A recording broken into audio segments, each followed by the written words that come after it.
नमस्कार मित्रांनो, अजित पवार यांच्या निधनानंतर दोन्ही राष्ट्रवादीच्या विलिनीकरणाची चर्चा सुरू झाली आहे. येत्या 12 फेब्रुवारी रोजी दोन्ही राष्ट्रवादी पक्ष एकत्र येणार होते असा दावा अनेक नेत्यांनी केला आहे. तसेच याबाबत शरद पवार यांनीही अजित पवार आणि माझ्यात याविषयीची चर्चा झाली होती असं विधान केलं आहे. जयंत पाटील यांनी देखील दोन्ही राष्ट्रवादी एकत्र करण्यासाठी अनेक बैठका झाल्या होत्या अशी माहिती दिली होती. यावर बोलताना मुख्यमंत्री देवेंद्र फडणवीस यांनी दोन्ही राष्ट्रवादी पक्षांमध्ये एकत्रीकरणाची चर्चा अंतिम टप्प्यात गेली असती तर अजितदादांनी आम्हाला सांगितलं असतं असं विधान करत या चर्चेवर शंका उपस्थित केली आहे. यावर आता राष्ट्रवादी शरदचंद्र पवार पक्षाचे प्रदेशाध्यक्ष शशिकांत शिंदे यांनी मोठं विधान केलं आहे. मुख्यमंत्री देवेंद्र फडणवीस यांच्या विधानावर प्रश्न विचारला असता शशिकांत शिंदे म्हणाले की अजितदादांचं निधन झालं नसतं तर ही चर्चा झाली की नाही हे सांगायची वेळ आली नसती. आमची बाजू अशी दाखवली जाते की आम्ही ही चर्चा सुरू केली आणि दादा गेले, त्यांच्या राजकीय परिस्थितीचा फायदा उठवण्याचा प्रयत्न करत आहोत. पण मी अजितदादांची शपथ घेऊन सांगतो,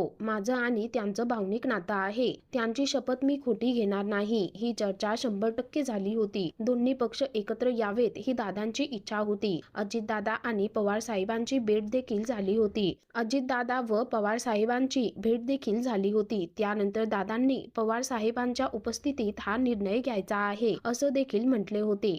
आता शशिकांत शिंदे यांच्या या खळबळजनक दाव्यानंतर राजकारणात एकच खळबळ उडाली आहे. तर मित्रांनो, एकंदरीत संपूर्ण प्रकरण पाहता या संदर्भामध्ये तुमची काय प्रतिक्रिया आहे खाली कमेंट करून नक्की कळवा.